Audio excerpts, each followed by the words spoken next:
É isso.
Pessoal, boa tarde para vocês.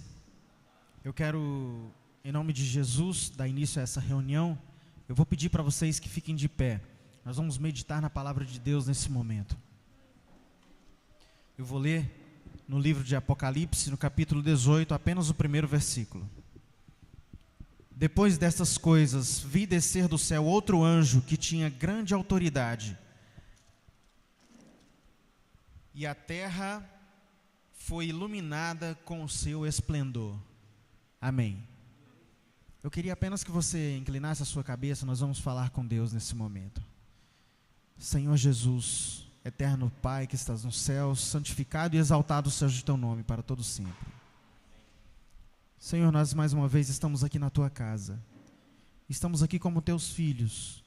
E vimos aqui mais uma vez, Senhor, buscar de ti o conhecimento, o poder e força do teu Espírito Santo, para que a cada dia a nossa vida venha a ser dedicada ao teu trabalho. Nós queremos nos entregar a ti nesse momento e abrimos o nosso coração para que o Senhor possa operar uma transformação em cada um de nós, para que o Senhor venha colocar dentro de nós apenas o desejo de fazer a tua vontade, de pregar o teu evangelho, de viver o teu evangelho, para que outras pessoas possam, através de nós, conhecer o teu amor. Seja conosco, dá-nos o teu Espírito Santo. Nós pedimos isso em nome de Jesus. Amém. Vamos continuar de pé. Nós vamos adorar a Deus nesse momento. Eu queria pedir para que a gente cante esse hino que a gente estava cantando agora. Eu acho que todos conhecem. Vamos adorar a Deus.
Amém, Senhor.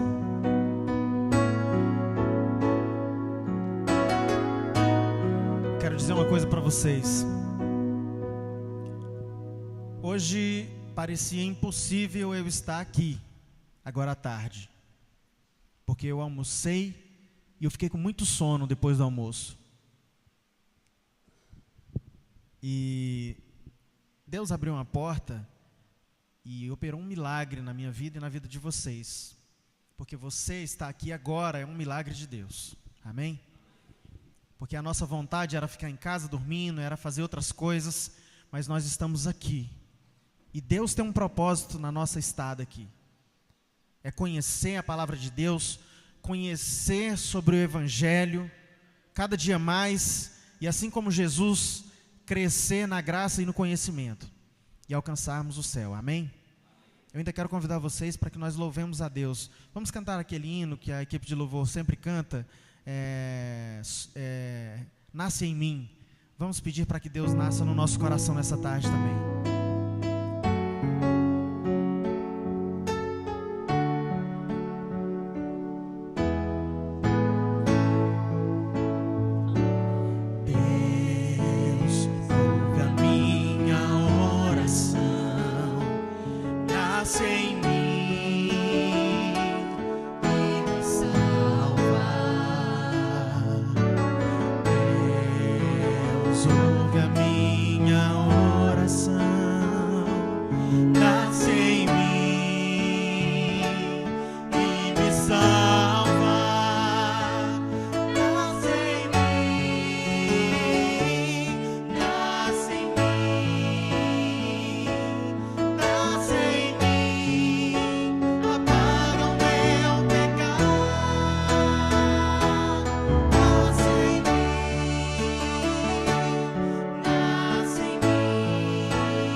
Quero dizer para vocês que eu espero que essa seja a primeira de muitas vezes que nós vamos estar aqui à tarde ou em qualquer hora para aprendermos do nosso Pai, do nosso Jesus. E eu quero dizer a você também que está nos assistindo pela internet, onde quer que você se encontre, nós estamos aqui num propósito de aumentar nossos conhecimentos na palavra de Deus e de nos envolver com essa palavra e nos preparar para recebermos o nosso Deus, o nosso Jesus nas nuvens dos céus. Nosso desejo é que o Espírito Santo tome conta do nosso coração, abra a nossa mente para que nós possamos entender o que será dito aqui. E a você também que está em casa, que a bênção dessa reunião chegue até você. Nós vamos passar agora para o irmão Vander, só um minutinho. Isso, pessoal, podem sentar mais para frente, tem cadeira aqui, tem vaga no banco aqui. Vamos fazer uma reunião um pouquinho mais aconchegante, vamos participar. Isso é muito importante para que nós possamos aprender. Irmão Wander, Deus te abençoe e vamos estudar a palavra de Deus.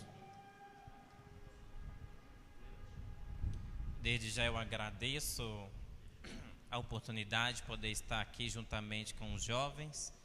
Agradeço a pessoa da irmã Carmelita, juntamente com o departamento de jovens, que idealizou esse processo muito importante na nossa vida espiritual, que é podermos entender a nossa identidade. Agradeço também o irmão que ele não se encontra aqui, que é o pastor Antônio Machado, que me auxiliou nos recursos. Peguei alguns slides deles. E primeiramente nós temos que agradecer a Deus, porque graças ao seu poder, ao seu amor, nós temos uma igreja profetizada e fazendo parte do povo de Deus aqui nessa terra. É interessante que a igreja de Deus, ela passou por vários períodos. Quando nós nos deparamos com a igreja através dos séculos, através das profecias, através dos movimentos que fundaram o pilar da igreja de Deus, nós sempre nos deparamos com a palavra que chama muito a atenção dos estudiosos da palavra de Deus. A palavra que se diz remanescente. Um povo separado, um povo escolhido, um povo que realmente procura manter o estandarte, a bandeira do príncipe Emanuel de pé. E sabemos que para chegarmos ao movimento de reforma, a igreja ela passou por vários processos. E hoje nós iremos entender, através do Espírito de Profecia, através da Palavra de Deus, quais foram esses processos. Foi elaborada uma apostila, nessa apostila aqui tem todos os processos, com detalhes, com datas. A mesma será passada para a irmã Carmelita, e depois nós iremos unir e passar uma cópia para cada um de vocês. E chama a atenção sobre a seguinte palavra: origem e organização. Nós iremos aqui, através do estudo, compreender os aspectos a serem analisados, o ponto profético da igreja, depois vem a razão para o seu surgimento, por que surgiu o movimento de reforma, a igreja adventista do sétimo dia, movimento de reforma. Até então nós éramos conhecidos somente como Igreja Adventista do sétimo dia. A sua história e o seu nome. A profecia chama-nos a atenção, Apocalipse no capítulo 18, versículo 1, que fala de um outro anjo. Quando nós nos deparamos com a palavra anjo, isso quer dizer o quê? Mensageiro, ou um representante, ou vários representantes da mensagem de Deus aqui nessa terra. E o texto fala: depois dessas coisas, vi descer do céu um outro anjo, uma outra mensagem, que tinha grande autoridade, e a terra se iluminou com a sua glória. Na profecia, Meditações Matinais do ano 74, diz assim: Deus terá um povo zeloso de boas obras, que permanecerá firme entre as corrupções desse século degenerado. Quando nós nos deparamos com o quarto anjo, antes de chegar ao quarto anjo, houveram 3 anjos que antecederam essa mensagem. E nós nos deparamos em Apocalipse, no capítulo 14 em diante, que mostra-nos a tríplice mensagem angélica.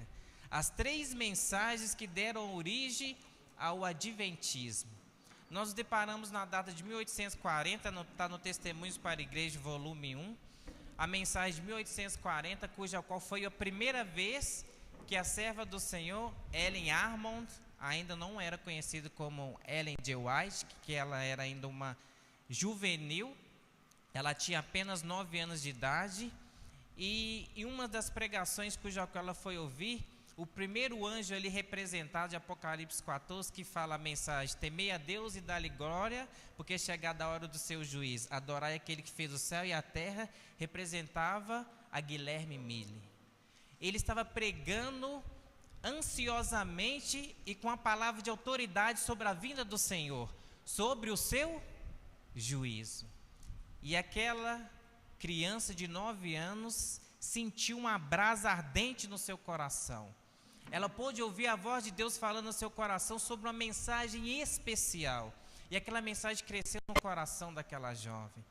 E mais na frente nós nos deparamos com o segundo anjo.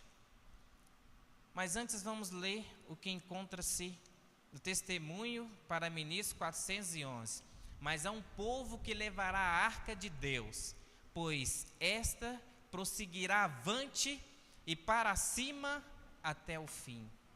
Trazendo-nos à memória, fazendo uma pausa sobre a mensagem do primeiro anjo e voltando ao passado, o que continha na arca de Deus?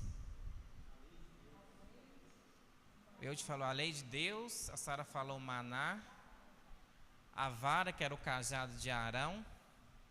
Ali tinha 3 simbolismos importantíssimos para chamarmos a atenção aqui sobre um povo que levara a arca de Deus e prosseguia sempre avante para cima e sem o quê? Sem desanimar, até o fim da sua jornada. O cajado de Arão simbolizava o ministério de Deus aqui na terra. Arão, ele simbolizava o ministro de Deus, o representante, aquele que falava por intermédio de Deus. O maná, ele simboliza o quê? A reforma de saúde, que é o braço direito da tríplice mensagem angélica, principalmente a terceira mensagem angélica. E o ponto crucial é a lei de Deus. A lei de Deus aqui, ela expressava realmente o caráter de Deus sobre a sua igreja. E aí levanta o estandarte para o surgimento do anjo de Apocalipse, do capítulo 18. Lá fala que aquele anjo, ele apareceu no céu e tinha uma voz de quê? De autoridade. E por que o surgimento de um quarto anjo, sendo que já existia 3? Quando nós nos deparamos no segundo anjo, fala sobre a queda de Babilônia, a igreja mãe. Ali representa a profecia destinada à Roma pagã. E depois das perseguições do ano de 538 a 1798, foi 1260 anos de perseguição, que a igreja não podia ter liberdade religiosa, era caçada, era jogada para ser devorada por leões. Os cristãos não podiam professar sua fé. Nesse intermédio, nesses 1260 anos de silêncio, que a igreja não podia ter a sua fé professada, houve a segunda mensagem angélica, dando firmeza à primeira mensagem de Guilherme Miller. E ali tinha 2 homens que eram representados por esse anjo, que foi o primeiro, Carlos Fitt e Samuel Snow. Eles falam, caiu a grande Babilônia. Houve a queda, Roma, ele passou pelo processo de Roma pagã para a Roma cristã. Ela aderiu ao cristianismo, deixou-se de perseguir e criou ali como se fosse um documento cujo qual os homens, os cristãos, poderiam professar sua fé. E assim foi surgindo, cada mensagem, uma fase da igreja de Deus aqui na terra.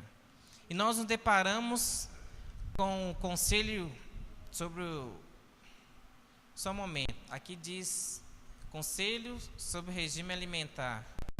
Vi a bandeira da verdade sendo arrastada atrás de vós. O que era a bandeira da verdade que nós dissemos? A palavra de Deus, a lei de Deus.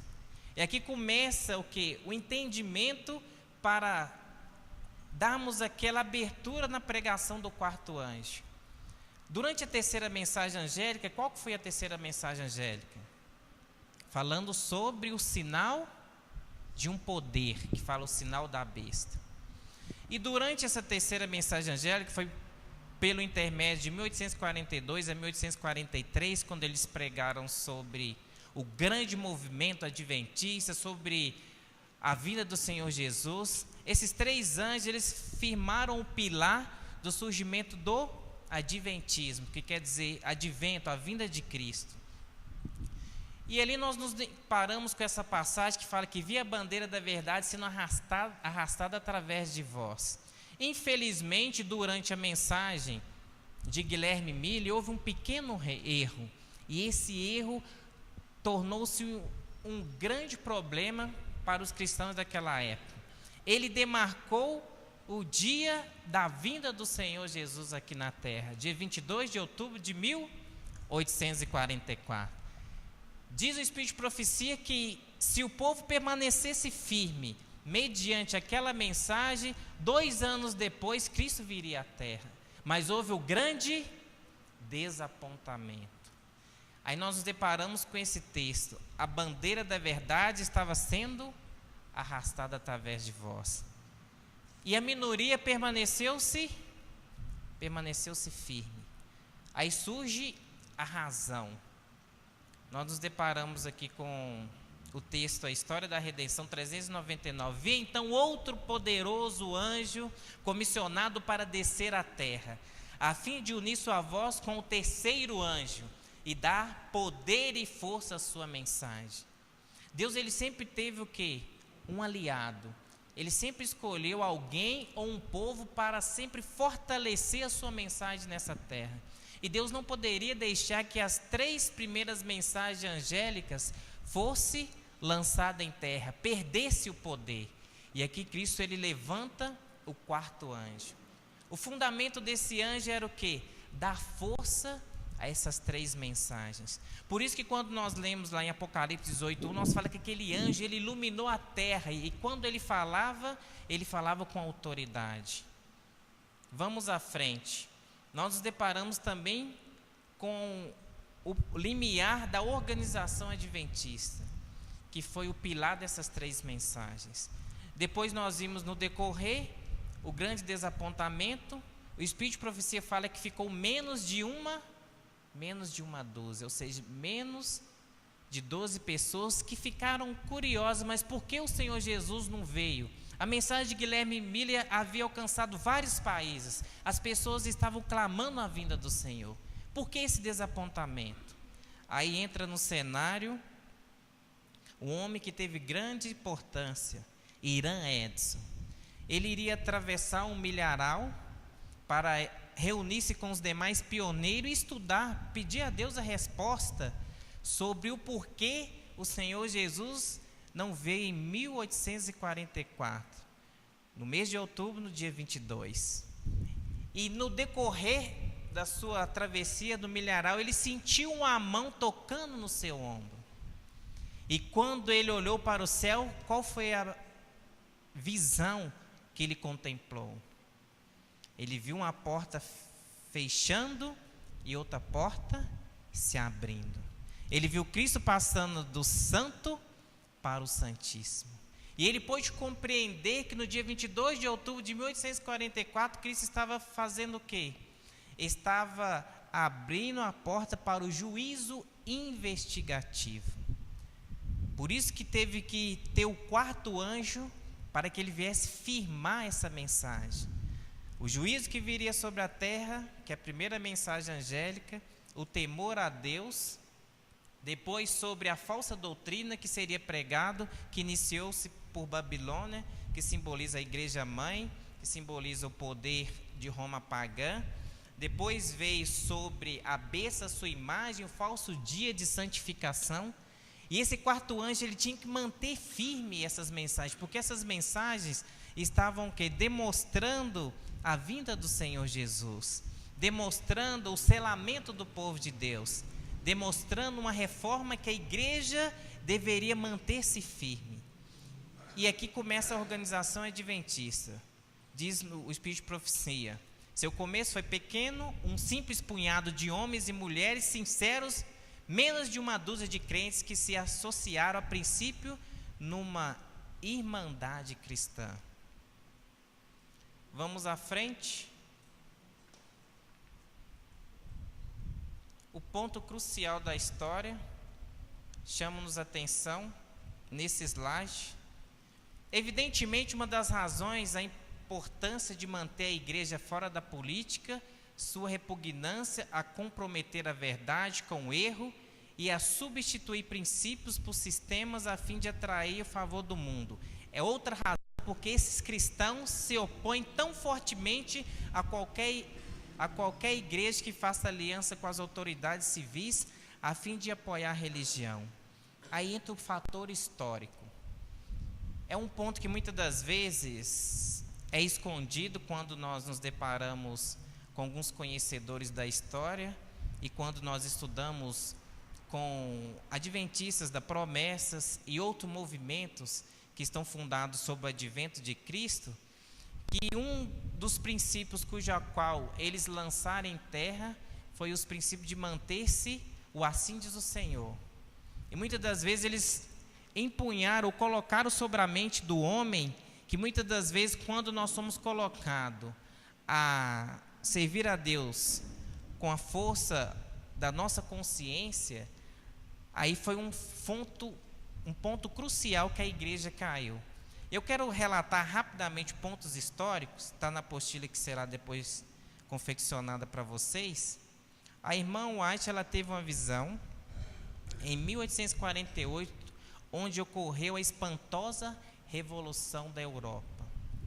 Foi um grande martírio, foi um ponto crucial na história do movimento adventismo, porque houve uma guerra, explosão de violência entre nações, uma muita ira, ciúme e outros problemas que ocasionou a grande Europa.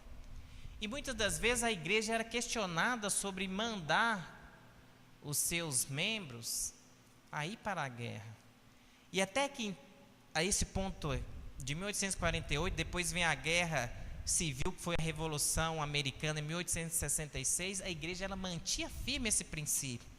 E eu quero ler um ponto que é importante, que era até pago uma taxa de $300 para que os jovens eles não viessem fazer parte da guerra civil. Diz aqui, ó, o Adventismo da Reforma, ou revista Verdade Presente, dia 3 de setembro de 1864, páginas 108 a 109. O Senhor denominou a situação para o seu povo. Quando a lei de recrutamento foi promulgada no dia 3 de março de 1863, fazia provisões para aqueles que não quisessem obedecer à convocação, poderiam pagar $300 a ser isentos do recrutamento. A maior parte dos adventistas tomou essa direção até que a lei do recrutamento foi mudada no dia 27 do ano de 1873. A nova lei oferecia 3 provisões para isentar pessoas que tinham princípios religiosos contra a participação na guerra. Qual foi a primeira?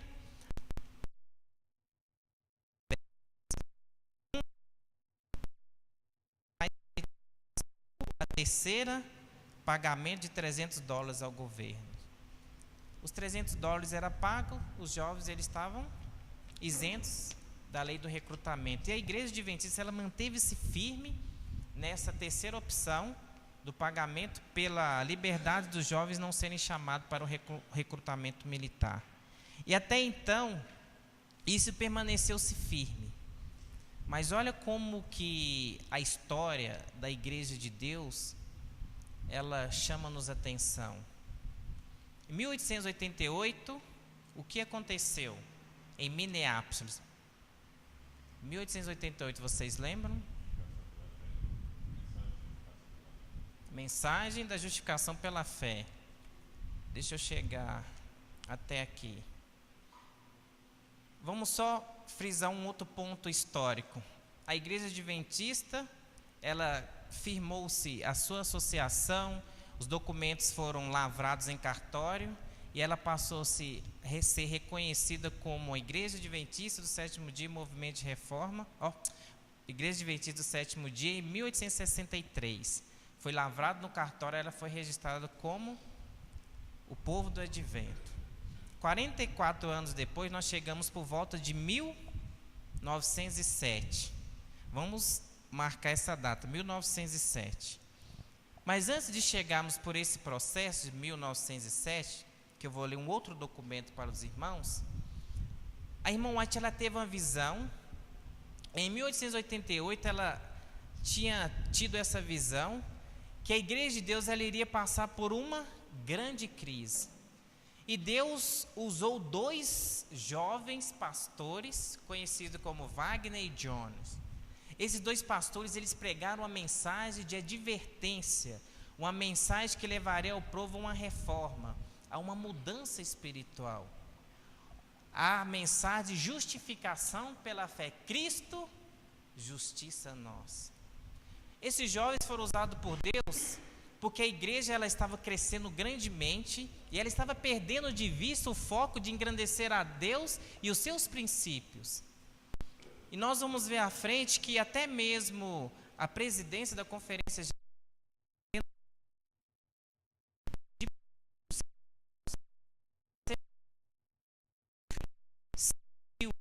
o poder do Estado, o poder da lei do homem. Então vamos frisar aqui, 1863, passou-se 44 anos, nós nos deparamos com o texto de Apocalipse 3,15 que está no slide atrás. Conheço as tuas obras, que nem és frio e nem quente, pois dizes, estou rico, abastado e nada preciso, ou de coisa alguma, e nem sabeis que tu és infeliz, sim, miserável, pobre, cego e nu.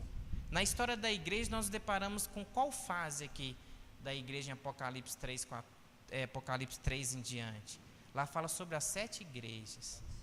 A fase de Laodiceia. O que quer dizer Laodiceia? Juízo investigativo. Juízo do povo de Deus. É a última fase que a igreja de Deus iria passar. E nós nos deparamos em 1844, que foi dado início a essa mensagem. E mais à frente, em 1888, Deus chama a atenção do seu povo, alerta o povo sobre o juízo investigativo. Deus, justiça nossa, alertai-vos, presidentes, oficiais da igreja de Deus, fiquem atentos, porque a igreja irá passar por uma grande crise, e se vocês não passarem por um processo de reforma, não ver o caminho cujo qual vocês estão levando a igreja há de deixar a bandeira do príncipe Emanuel cair em terra. Vamos à frente. Depois nós vamos abrir um espaço para perguntas, e aí nós iremos, como se diz, harmonizar nossos pensamentos. Testemunho para o ministro 468 a 469. Sei que se deve fazer uma obra em favor do povo, ou muitos não estarão preparados para receber a luz do anjo que foi enviado do céu para iluminar a terra com a sua glória. Mais à frente, falamos sobre Minneapolis, Minnesota, que foi a reunião 17 de outubro a 4 de novembro de 1888. Deus chamando a atenção do povo do advento. Os adventistas do sétimo dia realizará memorável e controvertida assembleia da conferência geral.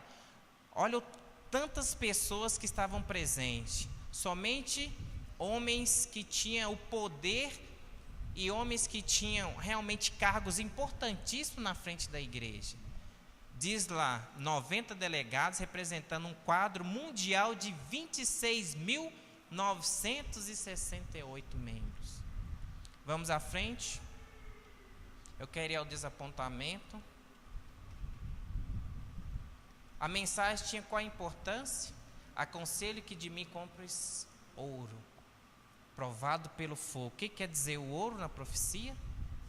O amor, a fé pura. Depois vem o colírio espiritual. Atenta-te para a mensagem de Wagner e Jones. A igreja precisa de passar por uma reforma.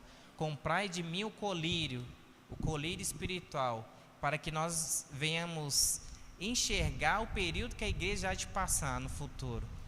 E depois vem a vestimenta da justiça de Cristo, uma veste pura, uma veste de linho. Aí nos deparamos com o testemunho para ministro 91-92. Muitos perderam Jesus de vista. O livro História do Adventismo 243. O que surpreende, pois, é que na década de 1880 os adventistas do sétimo dia estavam em grande medida perdendo o seu Senhor. Mais à frente diz assim: Deus enviou a mensagem. Nós sabemos qual a mensagem que eu já havia falado, a mensagem de Cristo, justiça nossa. Agora vem um ponto principal. Heaven and Herald, que é a Verdade Presente, a revista, dia 22 de 3 de 1887. Qual é o nosso estado nesse terrível e solene tempo? Aí que o orgulho prevalece na igreja, que a hipocrisia, que engano, que o amor ao vestuário, a frivolidade ou divertimento, que desejo e que o desejo de supremacia diz mais à frente. Deus ele estava mostrando em todos os aspectos, irmãos, que a igreja iria passar por uma provação. E diz lá na história do Adventismo de novo, alguém estava falando, Cristo era uma doutrina, mas ele não mais era um amigo pessoal para muitos adventistas como havia sido outrora. Fui instruída por Deus de que a terrível experiência na Assembleia de Minneapolis é um dos capítulos mais tristes na história dos crentes na verdade presente. Por que terrível experiência? Os 2 jovens pastores foram inspirados por Deus, usados pelo Espírito Santo, pregaram a mensagem. Mais à frente, se nós folhearmos até a página 250, a irmã White ela fala que realmente o Espírito de Deus estava usando Wagner e Johnny. Infelizmente eram 2 jovens, recém-ordenados a pastores. Muitos dos líderes da igreja, eles não deram atenção à mensagem deles. E suscitaram um espírito de quê? De orgulho, de exaltação nos líderes da igreja. E infelizmente essa mensagem ela não teve força. Aí vem aqui a mensagem, os mensageiros são rejeitados. Infelizmente essa mensagem foi rejeitada. E o que aconteceu mais à frente? Primeira mensagem escolhida, que seria o volume 1, 358. Não têm sido os mensageiros por ele enviados, tratados com desprezo, e suas palavras recebidas como fábulas ociosas? E Cristo continua falando. Só que eu vou me deter no que a serva do Senhor falou, um Testemunho Seletos, volume 3, página 285, frisa a grande crise. Quem sabe qual foi a grande crise que surgiria no futuro? A Sara está quase. Fala. Guerra. Vamos deixar o microfone circular. 1914, a igreja passaria por uma grande prova. Surgiu a Primeira Guerra Mundial. Só que Deus havia inspirado a sua serva em 1913, um ano antes de acontecer o ocorrido. Preste atenção, irmãos, isso é de suma importância para entendermos a origem do movimento de reforma. Será bom considerarmos que está prestes a sobreviver à terra, não este tempo para frivolidades ou para egoísmo. Se o tempo em que vivemos deixar de nos impressionar seriamente o Espírito, que nos poderá atingir então, não requerem as Escrituras trabalho mais puro e santo do que o que até aqui tem visto? Aí começa a entrar, o trabalho puro e santo, a mensagem de Wagner e Jones. Aí ela diz assim, necessitam-se agora de compreensão clara. Deus está apelando para os que desejam deixar-se guiar pelo Espírito Santo num trabalho de completa reforma. Vejo uma crise diante de nós e o Senhor roga aos seus obreiros que se ponham a postos. Cada alma deve agora colocar-se numa posição de consagração a Deus, mais sincera e profunda do que nos anos passados. Tremendas provas e aflições aguardam o povo de Deus. O espírito de guerra está incitando as nações de um a outro canto da terra. Então, 1913 foi dada a visão à serva do Senhor, a visão da guerra, que a igreja iria passar por uma grande prova, porque mediante a Primeira Guerra Mundial, foram uma carnificina, muita morte, aí entrou Alemanha, Estados Unidos e outros países de grande potência, no caso de armamento bélico, e foram morrendo as primeiras pessoas que nós dizemos de linha de frente, aqueles que estavam servindo as forças armadas naquele momento. E chegou um momento que não mais tinha jovens para mandar para a guerra. Aí eles começaram a enviar cartas para a Conferência Geral para as associações, requisitando jovens adventistas para que eles fossem para onde? Para a guerra. Aí veio a grande crise. Até então a igreja ela defendia, nós lemos em 1860, que defendia o pagamento como se fosse uma fiança de $300 para que os jovens não viessem ir à guerra, ou viessem ser recrutados no exército, para que eles viessem carregar a arma, principalmente no dia de sábado, serem ordenados por homens incrédulos, que seriam os oficiais, e assim sucessivamente. E tem outros documentos que quebram qualquer tese, que eu vou trazer depois para os irmãos no próximo estudo, documentos expedidos pela Conferência Geral, pelo presidente Conrad, que era o presidente naquela época, nós vamos ver à frente, que realmente ele colocou uma incógnita no meio do... Ele escreveu: se os jovens acharem viáveis usar a lei da consciência e irem à frente defender o seu país, que eles possam ir servir o seu país. É algo assim que não entra na nossa mente. Eu posso dizer por experiência, eu servi o exército, e naquele período nós ficávamos praticamente durante os 3 primeiros meses em uma forma de internato. Era raridade nós podermos voltar para o lar durante esse período, porque estávamos em treinamento intensivo. Nós estudávamos sobre armas, sobre armadilhas, sobre como tirar a vida do nosso semelhante, independente de que nação, de que religião, de que classe social. Ou seja, está na guerra, é meu inimigo, eu tenho que combater. Tem a equipe de enfermagem, a equipe de oficiais médicos, enfermeiros, odontólogos, tem também a parte do hospital, que a gente fala hospital móvel, que é montado no campo de guerrilha. Todos esses oficiais, todos aqueles suboficiais e sargentos portavam-se armas, tinha que ir para a guerra para resgatar feridos no campo de guerrilha, tinha que usar sua arma. Infelizmente, essas teses são fábulas. Quem sabe o que é servir o seu país numa guerra, pode lançar em terra qualquer ideologia que eu vou para a guerra, eu não vou combater, eu vou como um voluntário, só vou ficar retirando o corpo lá do campo de guerrilha. Você já se imaginou, Heber? Você era um oficial médico, aí chega uma ordem para você do rádio de comunicação: Doutor Heber, você tem que buscar juntamente com a sua equipe vários soldados que encontram-se feridos a tantas jardas do campo de batalha. Aí você ia lá sem armamento, sem colete, sem nada. Vamos, todo mundo deixa as armas aí, nós vamos voluntários, vamos recrutar os feridos. Como que você iria defender? E se fosse uma emboscada? Você teria que usar sua arma para poder combater. Infelizmente, às vezes irmãos de fé, porque na guerra, na Primeira Guerra Mundial, nós podemos deparar, tinha irmãos dos Estados Unidos da América, tinha irmãos da Alemanha, tinha irmãos da Rússia.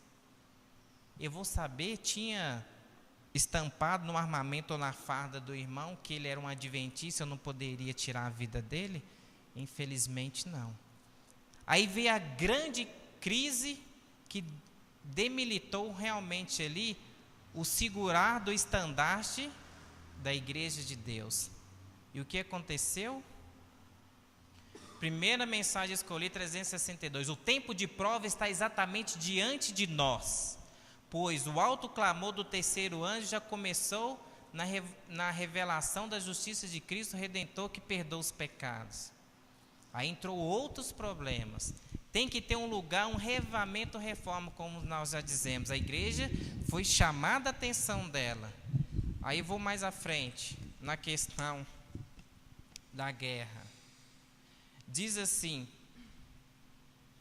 vi um grupo que permanecia bem guardado e firme, não dando atenção aos que faziam vacilar a estabelecida fé da comunidade.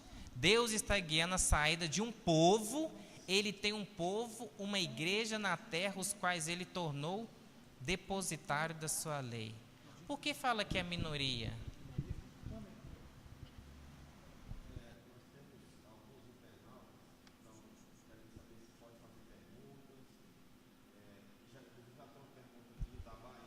Sim.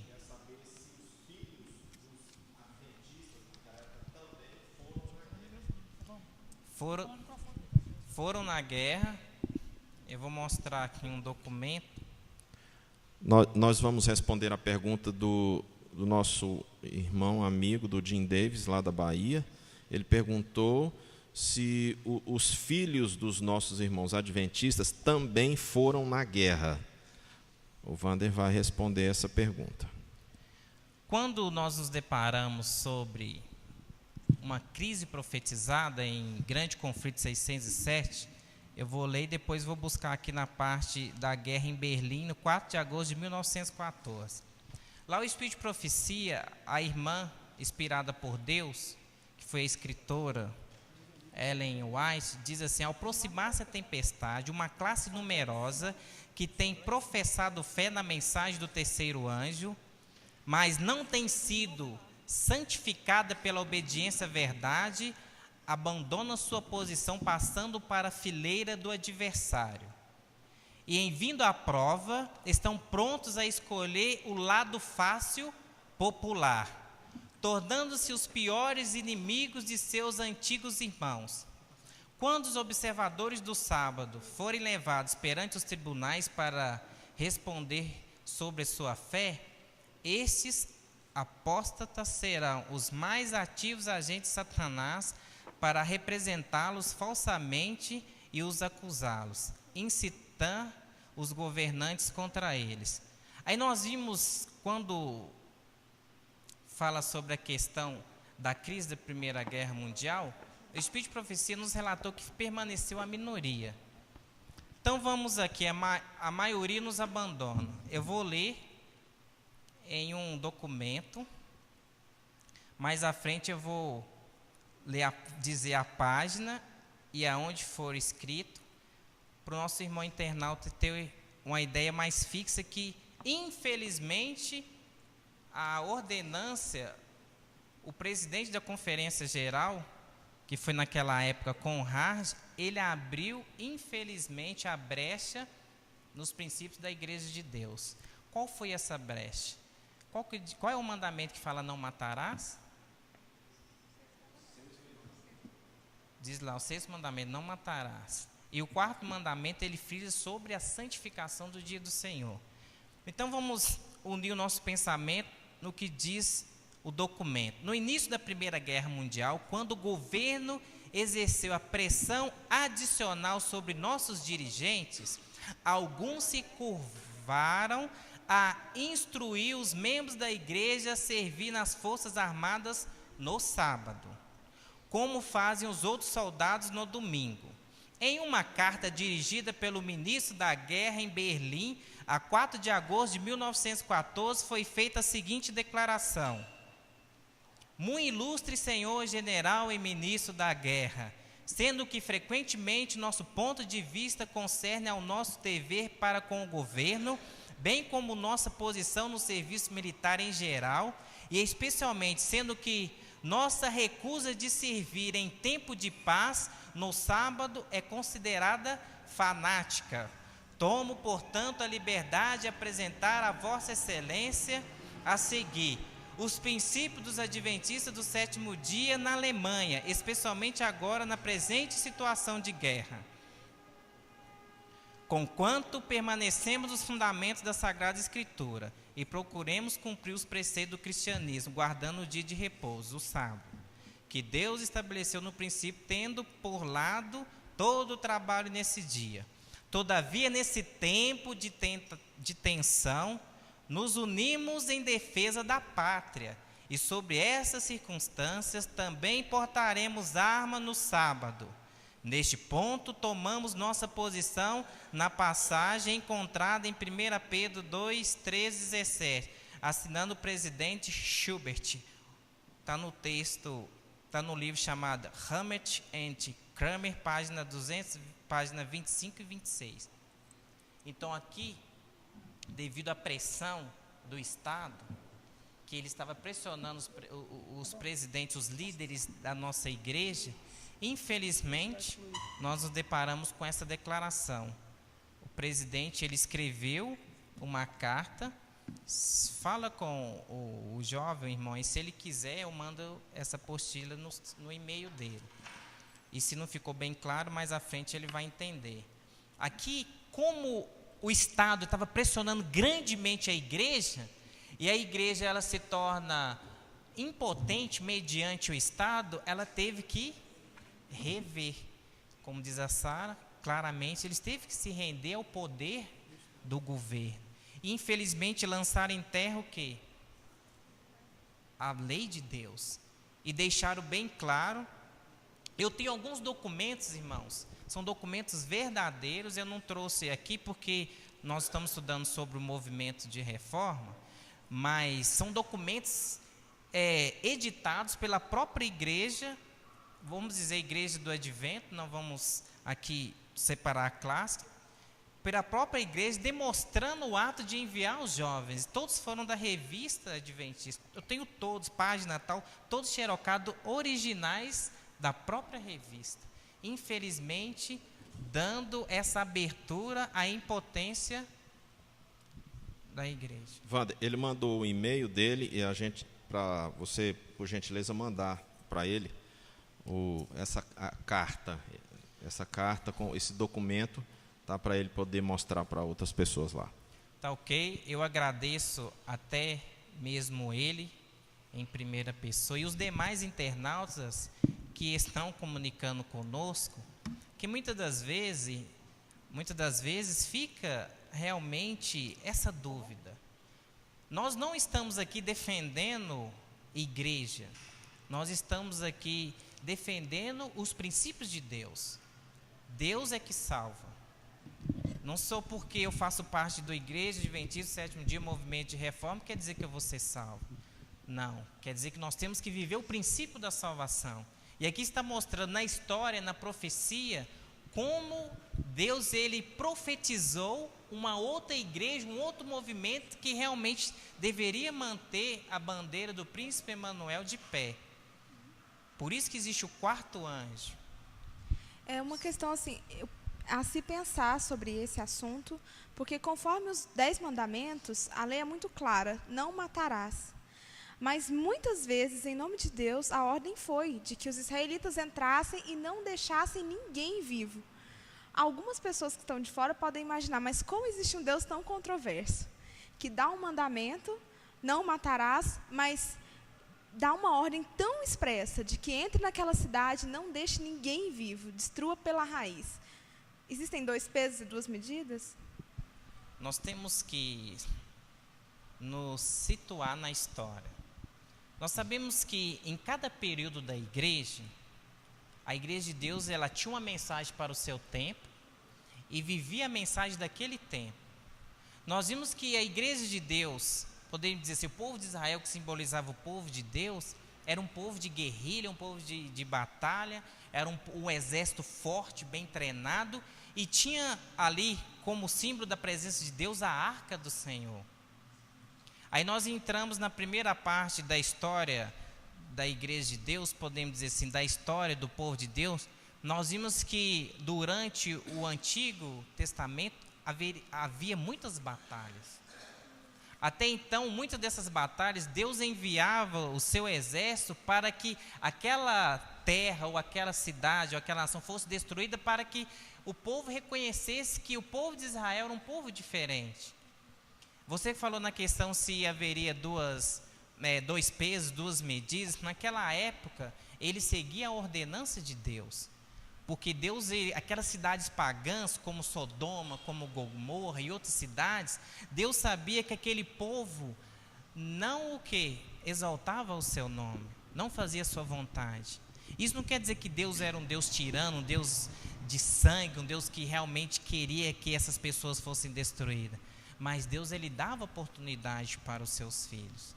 E infelizmente, eles não ouviam a vontade de Deus. Pegando um exemplo aqui, quando Abraão, ele orou a Deus, e falou: Senhor, se houver 50 pessoas justas lá em Sodoma e Gomorra, o Senhor há de destruir? O que Deus falou? Não hei de destruir. Que estava quem lá? Ló, as suas 2 filhas e a sua mulher. Depois Deus falou: não, eu não hei de destruir. Depois mais uma intercessão: se houver 45, não irei destruir. Até que chegou na questão: e se houver 10 justos? Deus falou: não irei destruir. E quantos fiéis existiam ali? Menos de 10. Porque menos de 10, menos de 3. Porque saiu Ló, as suas 2 filhas, infelizmente a sua esposa ficou no caminho, que desobedeceu a ordenança do pai, de Deus. Depois suas filhas caíram em pecado e vimos a história de Ló. Outra história, quando Jonas foi mandado para onde? Para Nínive. Qual foi a mensagem de Jonas aos ninivitas? Primeiro, se eles não viessem arrepender, a mensagem de Jonas era destruição. Nínive estava em uma cidade pagã, uma cidade corrupta, uma cidade idólatra. Vai até ela, Jonas, prega a mensagem de destruição. Aí o que aconteceu? O povo ouviu a voz de Deus e se arrependeu. Houve destruição? Não. E ainda Jonas questionou: mas Senhor, tu me mandastes enviar mensagem de destruição e agora está fazendo isso comigo? Como se a palavra dele não tivesse valor. Aí depois ele compreendeu que Deus era um Deus benigno, compassivo, tardio em irar-se.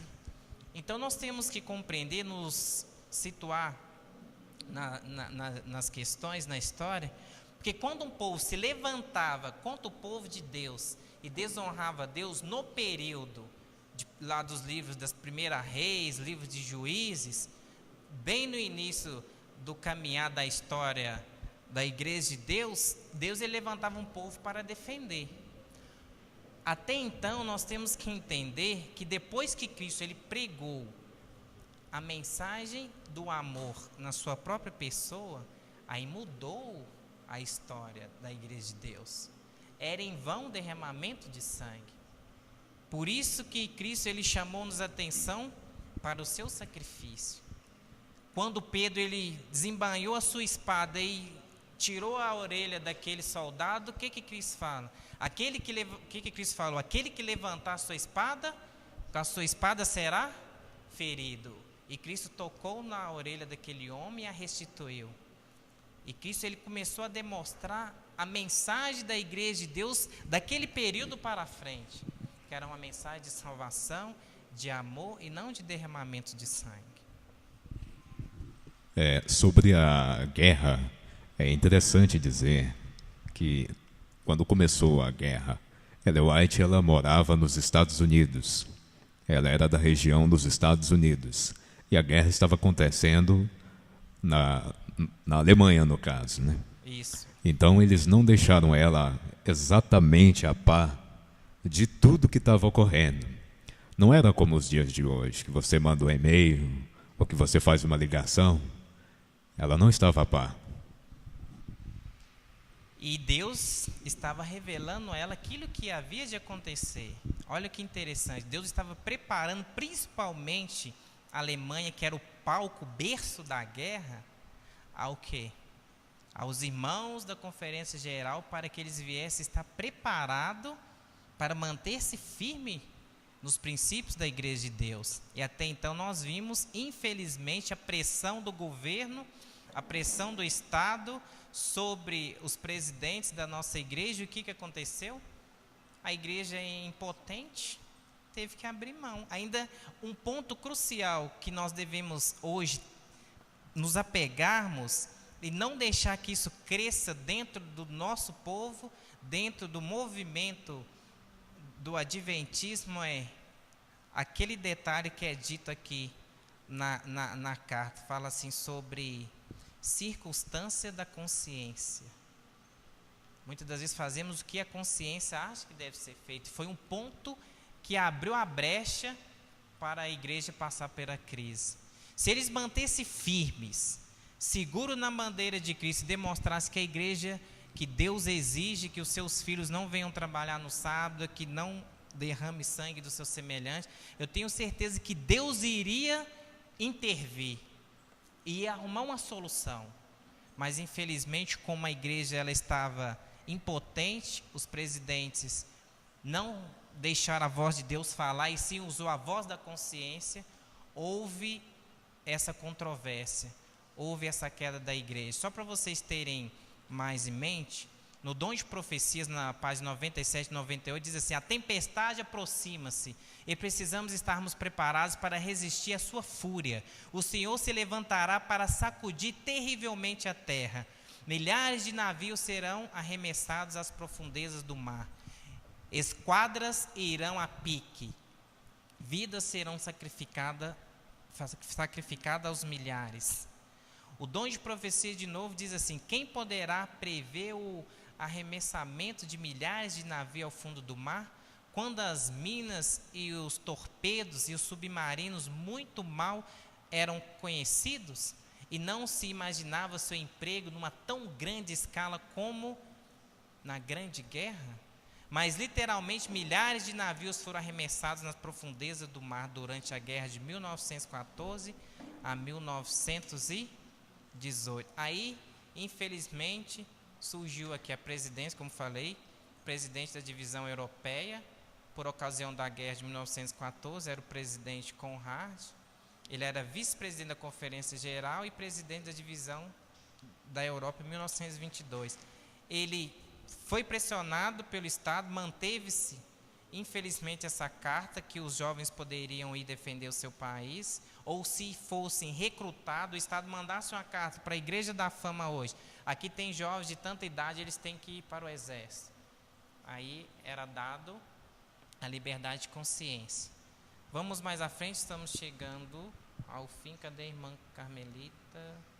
Deve estar nos preparativos para a parte mais gostosa do estudo. Fiéis em meio à crise. Nós vimos que durante o jornadear do povo cristão, houve provas em todos os tempos, e Deus sempre manteve um povo firme, um povo que não viesse o quê? Deixar de lado os seus ensinamentos. E na crise desencadeada pela Primeira Guerra Mundial, Deus tinha suas fiéis testemunhas em cada região. Olha que interessante, em cada região. Diz assim: a resistência da minoria ao serviço militar ameaçava comprometer todo o corpo de adventistas aos olhos do governo alemão, e para evitar isso, Conrad mandou excluir a minoria da igreja. Aí uma minoria que manteve-se firmes: não matarás, não transgride o santo dia do Senhor, não portarás armas, não tirarás a vida do seu semelhante. Eles manteve firme. E eles não abriram realmente uma brecha para que viessem os demais jovens ir para a guerra. E houve um conflito entre o movimento adventista. Se nós nos depararmos sobre a história do povo de Israel na caminhada junto a Canaã terrestre, foi enviados uns espias para poder olharem sobre como que era a cidade, como que eram ali os seus frutos e etc. Aí voltaram os espias, um falou que os homens eram gigantes, que eles jamais iriam vencer a batalha, esqueceram que Deus estava na frente do seu povo. E o que disse Josué e Caleb? A terra é boa, os seus frutos são frutos grandes, frutos que nós jamais contemplamos com nossos olhos. Deus estará conosco, vamos à frente. Nós vimos que em toda a fase da história da igreja sempre teve um povo corajoso, um povo que defendia com a sua vida os princípios da igreja. E não foi o contrário.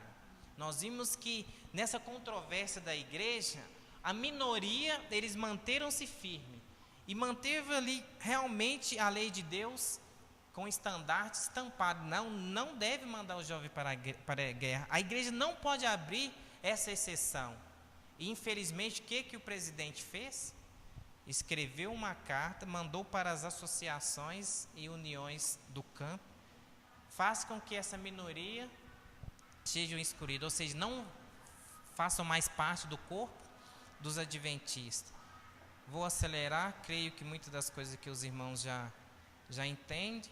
Aí vamos passar para essa parte histórica. Foi planejada uma reunião na Suíça no outono de 1919.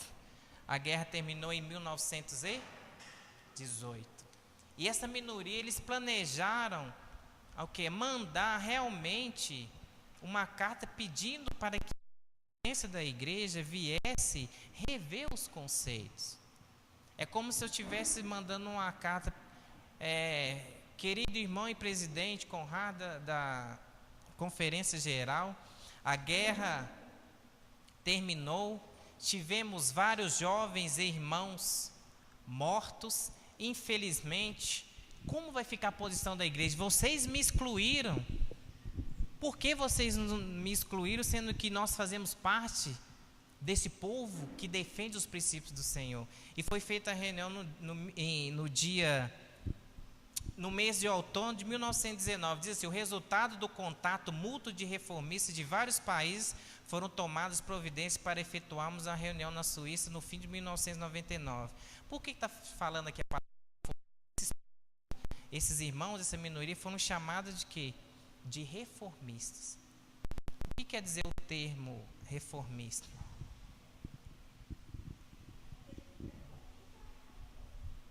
Aquele que preconiza a reforma, aquele que realmente quer que a igreja vá para frente, que mantém os princípios que Deus instituiu para a sua igreja. Aqueles que realmente quer que a igreja não venha andar para trás, mas venha sofrer um processo de melhorias, de um elevo espiritual. E eles reconheceram que a igreja pecou no passado, mas ainda havia meios de manter os pilares de pé.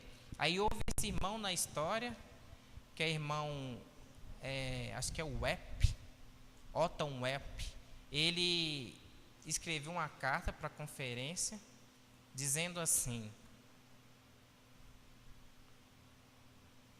ficou resolvido que nas articulações internacionais seriam promovidas pelo irmão Webb, cujo escritório estava instalado na Alemanha.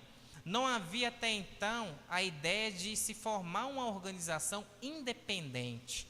Acredita-se que a Conferência Geral defenderia a posição da minoria fiel. Vários oficiais executivos foram enviados à Europa para, se possível, resolver o problema.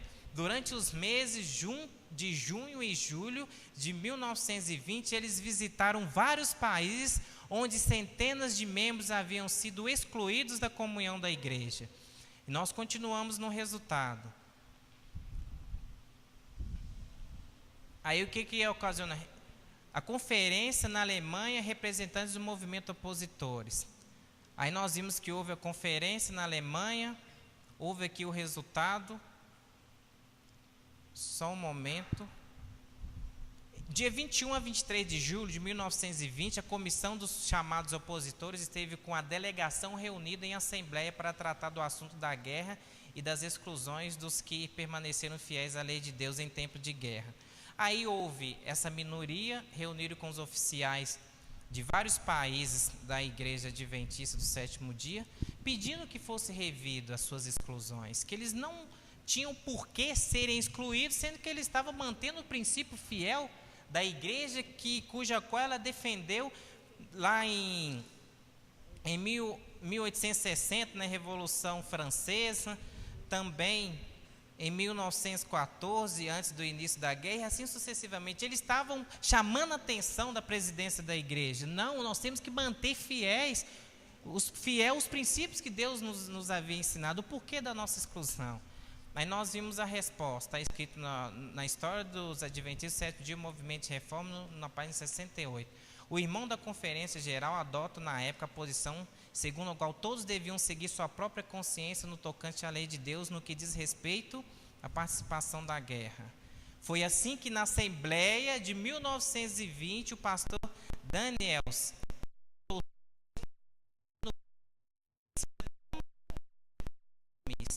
e com a exclusão, o que resultou? Diz aqui: uma reunião para informação oficial é representada dos resultados da reunião da Alemanha, Conferência Internacional, no dia 18 a 22 de 1921, ou seja, essa reunião aqui, ela começou esse pequeno movimento, a minoria conhecida como reformista, a começar a trocar ideias. E agora? Nós fazíamos parte da Igreja Adventista do Sétimo Dia. Hoje, eles não mais como denominação congregação.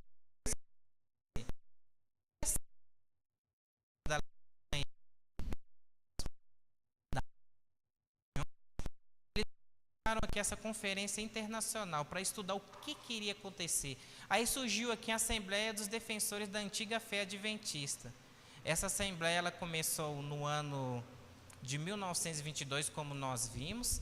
Tinha alguns representantes internacionais da Alemanha e outros países. Esses irmãos estavam estudando a situação, como que eles iriam ficar. Eu cito agora os países: Alemanha, Suécia, Dinamarca, Estônia e a União de Danúbio, que compreendia a Hungria, a Romênia e a Iugoslávia e a Suíça. Esses documentos, essas partes que eu estou falando, tem documentos no nosso livro, que é o livro A História do Adventismo, do Movimento de Reforma. Tem documentos que foram tirados pelo próprio punho, tem cartas, são documentos reais, não escritos pela ideologia da presidência ou dos irmãos oficiais da nossa igreja. Foram documentos recolhidos. Houve visita de pastores nossos à biblioteca adventista, que tinha documentos antigos que eles precisavam para poder contar sobre a nossa história. Depois veio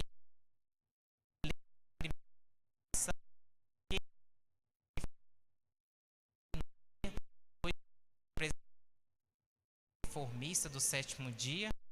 E assim a igreja começou a ter o quê? Ter um nome. Começou a ser conhecida como Igreja Adventista do Sétimo Dia, Movimento de Reforma. Finalizando, nós vimos aqui, de 22 de novembro, lá a reunião, foram seus primeiros oficiais, o nome deles estão aqui citados.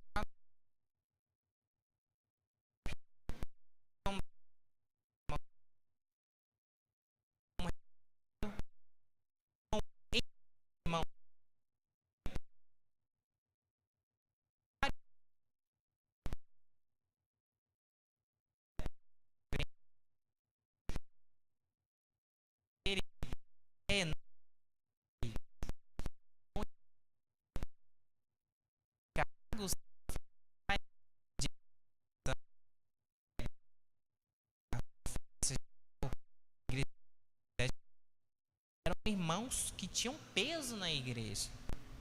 Por isso que eles ficaram preocupados. E agora eles nos excluíram, como iremos fazer? Eles não tinham ideia nenhuma de abrir um outro movimento ou de fazer parte de um outro movimento. Aí Deus levanta a bandeira de Apocalipse 18:1. Aí esse movimento faz parte do quarto anjo.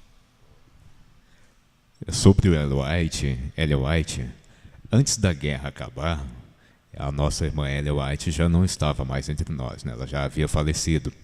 Mas durante a vida dela, por vezes ela falou do movimento reformatório que aconteceria. E aqui estamos nós, graças a Deus. Ela também não teve como prestar mais ajudas, porque já não estava mais entre nós, né? Então, para quem fica achando que ela não deu parecer, todos os pareceres ela deu antes da guerra acabar, que foi enquanto ela estava viva. Então, finalizando, perguntar, Liviana? Sim. Também é uma pergunta. A minoria que saiu daquela época da Igreja Adventista era no número de 3.000 pessoas. Em média, 3.000 pessoas. Em média, 3.000 pessoas. Alguém, não sei, talvez você saiba, quantos membros nós somos hoje reformistas?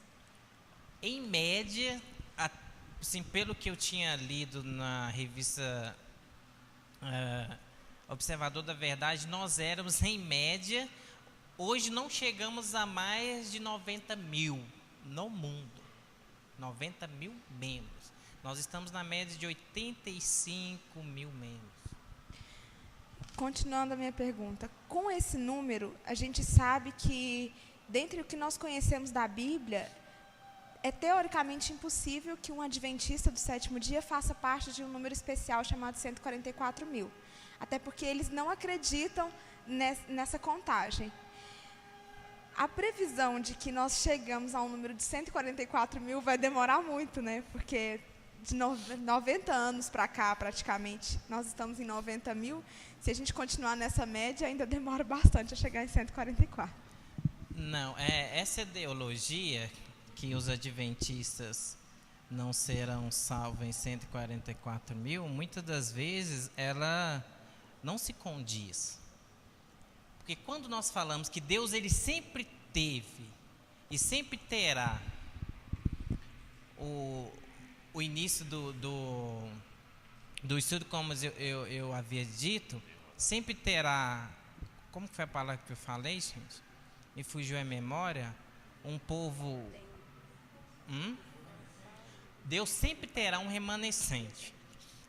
Só para você ter uma ideia, quando nós estudarmos sobre o alto clamor é a última mensagem que será dada aqui na terra. Ou seja, no alto clamor, Deus vai levantar os seus fiéis que está espalhado em todo canto da terra. Porque hoje existem irmãos fiéis que santificam o sábado, mas não conhecem a mensagem do adventismo, do movimento de reforma. Tem irmãos fiéis que fazem a reforma de saúde, mas nunca ouviu falar do movimento de reforma. E Deus, nessa mensagem, o que Deus quer fazer? Ele quer iluminar a terra e chamar a atenção desses fiéis, que irão chamar o remanescente de Deus aqui na terra. Então, por isso que, quando nós fizemos um próximo estudo, eu não vou me prender muito aqui, que eu quero ler um texto que fala sobre os reformadores, nós teremos realmente a base que tem muitos outros irmãos que farão parte dos 144 mil, que hoje ainda não está no redil de Cristo. Por isso que ele fala lá em Mateus, ainda há várias pessoas que não fazem parte do meu aprisco. E isso chama-nos a atenção também, que hoje nós fazemos parte da Igreja Adventista do Sétimo Dia, movimento de reforma, e não poderemos receber o selo, e não poderemos ser contados entre 144 mil. Você ia perguntar, Eude? Eu só queria fazer um último comentário. Talvez porque nós estamos ainda com a ideia de que somos reformistas.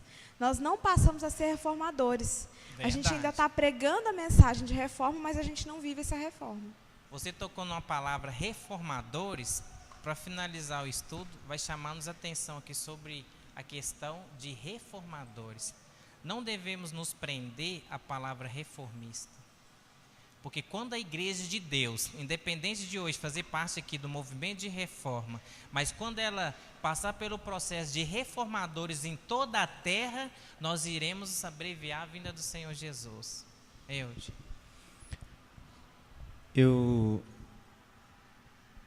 Nesse estudo que a gente está fazendo aqui, algo me chamou a atenção. Sim. Que foi justamente a parte espiritual de todo esse acontecimento. Quando você iniciou, você disse que nós somos um povo, que nós temos profecia, nós somos um povo profetizado, nós somos o quarto anjo. Eu tive conversando com algumas pessoas que não são da reforma, são adventistas, mas não são reformistas. Então uma dessas pessoas me falou o seguinte, quando houve essa separação, esses 3 mil, eles representavam em média 2% do total da igreja adventista. Hoje, a igreja reforma, isso é estatística que essa pessoa me falou, eu não sei se isso é verdade, mas eu sei de uma coisa, ele me disse o seguinte, hoje a reforma representa 0,0 não sei quantos % da igreja adventista. E ele perguntou para mim, Eude, você acredita que esse povo que não cresceu, esse povo que é pouquinha gente, tem condições de transmitir uma mensagem em alto clamor? Eu respondi uma coisa para esse rapaz. Falei, eu não duvido do poder de Deus. Jesus, quando esteve aqui na terra, selecionou 12 pessoas. Só 12. E a terra foi iluminada através desses 12. Foram 12 pessoas. Eu não duvido que a igreja da reforma é o quarto anjo nos tempos de hoje. Agora, nós precisamos fazer uma coisa. Nós precisamos ter a consciência que nós temos que começar esse trabalho. Eu tenho que começar, você tem que começar, você tem que começar. Nós não vamos chegar no Evangelho no alto clamor. Vamos orar, todos nós que estamos aqui hoje ouvindo essa mensagem. E você que está ouvindo em casa também. O Espírito Santo nos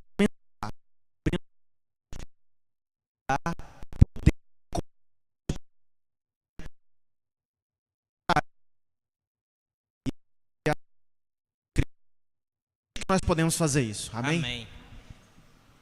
Quando nós nos deparamos com a igreja de Deus, quando foi derramado em Atos 2 o poder do Espírito Santo, Pedro sozinho, ele pregou, e quantos se converteram em um sermão de Pedro? 3.000 almas. Um homem, movido pelo poder do Espírito de Deus, pregou e 3.000 almas foram convertidas. E hoje? Melissa.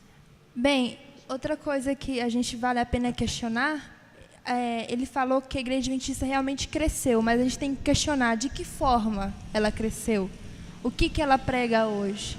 Porque a gente vê que ela cresceu de uma maneira. Eu tenho inclusive uma amiga que fala, ela falou para mim assim: eu acredito muito na reforma, eu acredito muito no que vocês pregam, mas tem uma coisa que é muito difícil para mim. Vocês não me batizam assim que eu chego na igreja. Isso é muito difícil, eu tenho que mudar para vocês me batizarem. Na Adventista não é assim. Eles me batizam e depois eu mudo. Será que eu não posso fazer isso na sua igreja? Foi o que ela falou para mim. Então, às vezes, a gente se impressiona com o crescimento da Igreja Adventista, mas a gente tem que se perguntar de que forma eles estão crescendo. Será que é mesmo um crescimento espiritual? E outra coisa que eu queria te perguntar, eu não sei se você vai falar disso depois, é porque há muita controvérsia e eu ainda não consegui entender exatamente a questão da posição da Igreja da Reforma em relação a Filadélfia e Laodiceia. Eu já vi a igreja falar que somos Filadélfia, eu já vi outros falar que somos Laodiceia. Eu queria entender isso, eu não sei se você vai explicar depois. Nós vamos fazer um estudo, é um estudo que eu gosto de começar por ele, que fala sobre a Igreja de Deus do Éden até os dias de hoje. Então nós pegamos ali as 7 igrejas da Ásia, aí nós estudamos cada fase dela, aí nós vamos entender direitinho por que Filadélfia, que tem alguns irmãos que falam na Filadélfia na questão do juízo investigativo, que é o último período.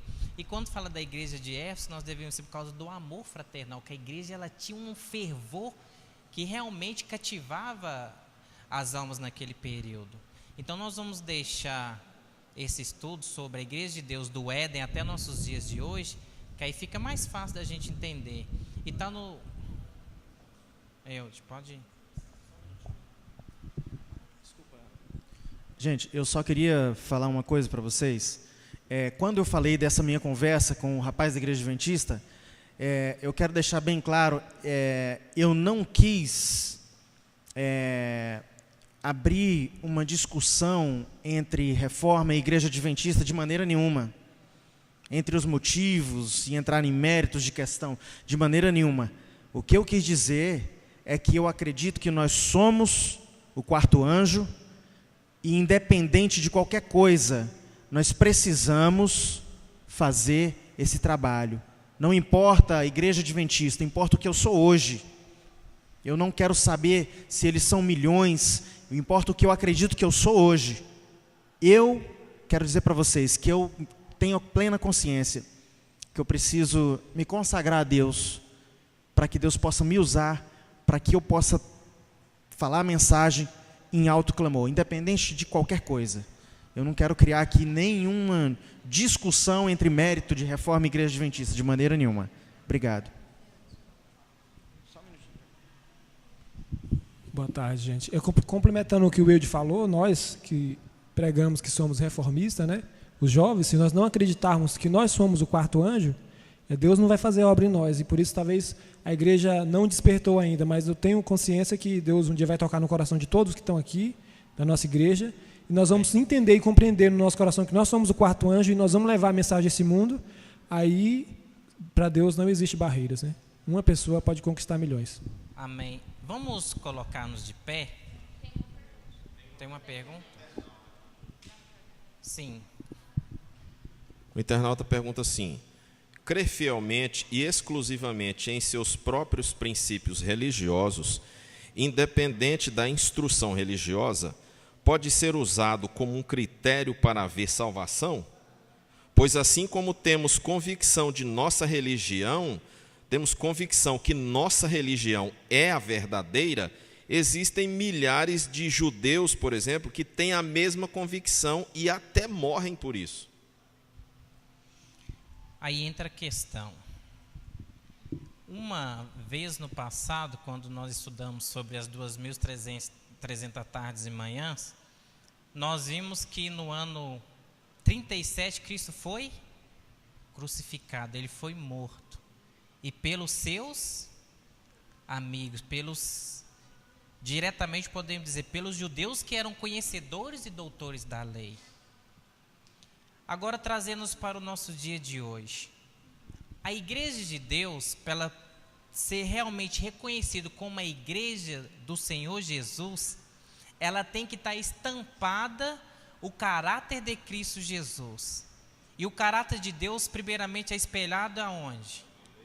Na lei de Deus.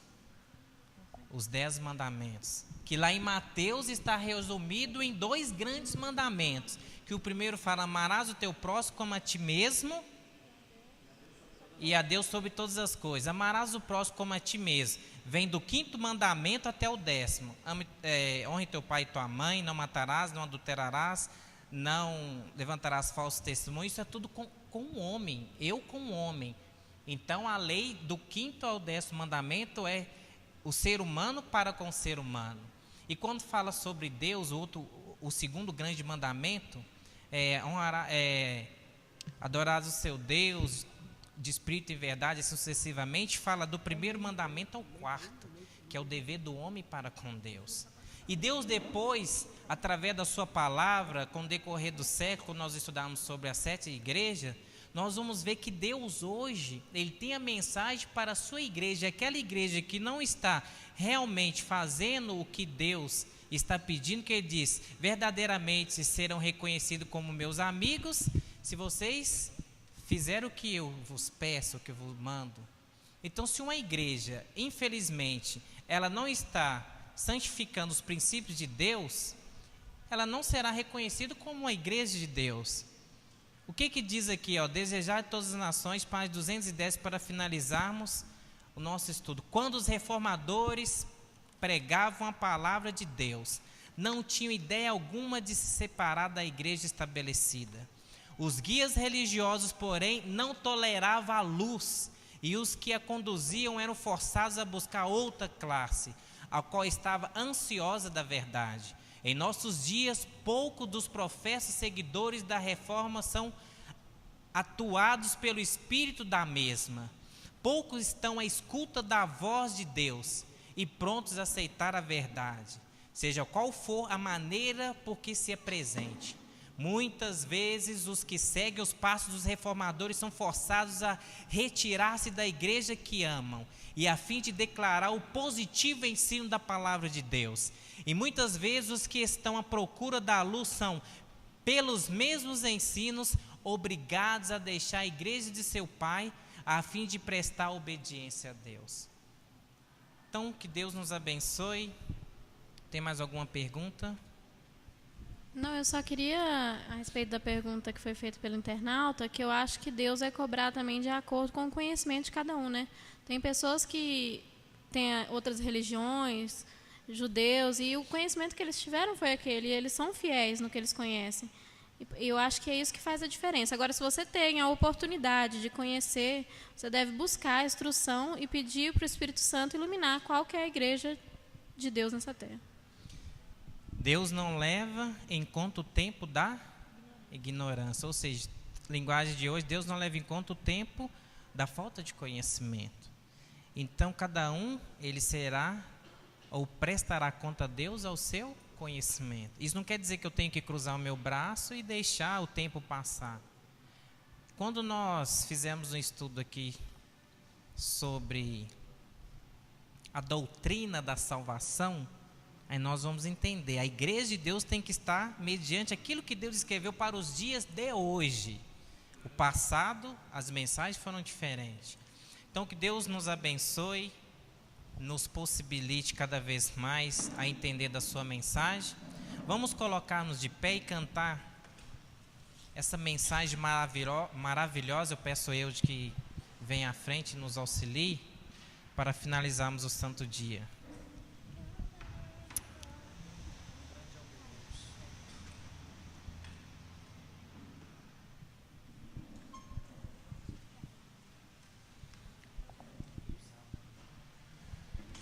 Nós vamos aproveitar e vamos também dedicar essa adoração em conclusão do Santo Sábado.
todos hão de ver.